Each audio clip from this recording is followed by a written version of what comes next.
Bonjour tout le monde, on se retrouve aujourd'hui pour le déballage de Menara, ou Menara, bref, cité aztèque, jeu tactile, dextérité. Donc on ouvre ça ensemble. Boîte standard, rien d'exceptionnel, pas super épais.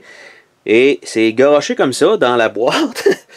On a je vais dire une chienneté de cylindres qui sont là. Donc, ok, c'est tout ça. Ça semble être dedans des superbes composants.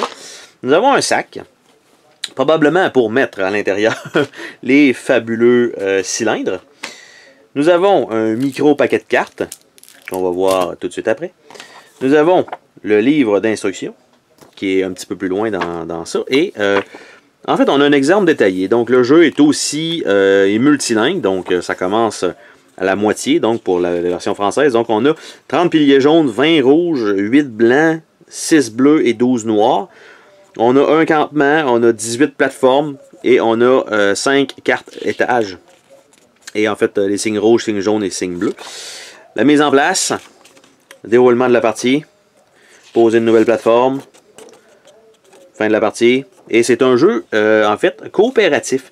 Il y avait eu à l'époque, pour peut-être ceux qui ont connu ce jeu-là, Villa Pelletti.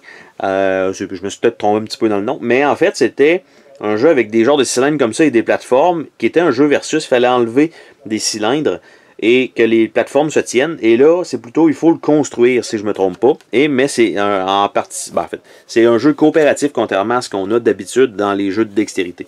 Donc, c'est quand même bien. Ici, on a quand même plusieurs tuiles différentes qu'il va falloir empiler. Et ça a l'air d'être des couleurs des piliers qu'il va falloir mettre. Est-ce que ça se détache bien? C'est bien, c'est une bonne facture. De toute façon, je pense qu'il n'y aura pas nécessairement beaucoup de poids sur ces petits formats-là qui vont être peut-être un petit peu plus hauts. Donc, c'est quand même bien. Pas exceptionnel, ça aurait peut-être pu être une petite affaire plus épais. Mais c'est la même chose que ce qu'on a d'habitude avec Zoc. Donc, rien de moins efficace que ce qu'ils font d'habitude. Donc, ça se dépunche bien. C'est une épaisseur réglementaire. Réglementaire.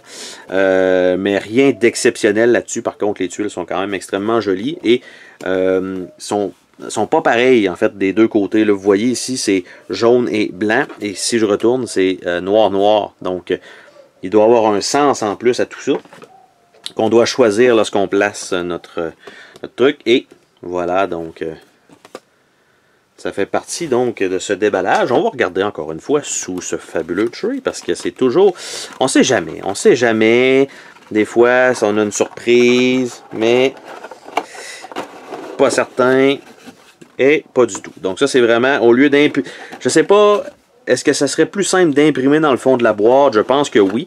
Ça rajoute par contre une certaine solidité dans le fond et non pas sur le dessus. Donc au lieu de faire la boîte pourrait peut-être être plus épaisse avec un imprimé dans le fond, plutôt que de mettre un carton supplémentaire, mais il faudrait valider les coûts si ça vaut vraiment le coup de, sans un mauvais jeu de mots, de faire ça de cette façon-là. Donc, je retourne ça ici. Il nous reste les petites cartes à regarder ensemble, à savoir c'est quoi exactement ça. Parce que d'après moi, on doit en piger et il faut faire ce qui est indiqué là-dessus. Donc, d'un côté, c'est toute la même chose. Donc, en fait, j'allais dire, c'est faux. Il y a des rouges ici, comme on peut voir. Il y a des bruns ici, et ceux-là sont plutôt standards. Donc, qu'est-ce qu'on a ici? On a deux symboles de couleur, probablement le pilier et un pilier. Donc, des deux piliers, trois piliers.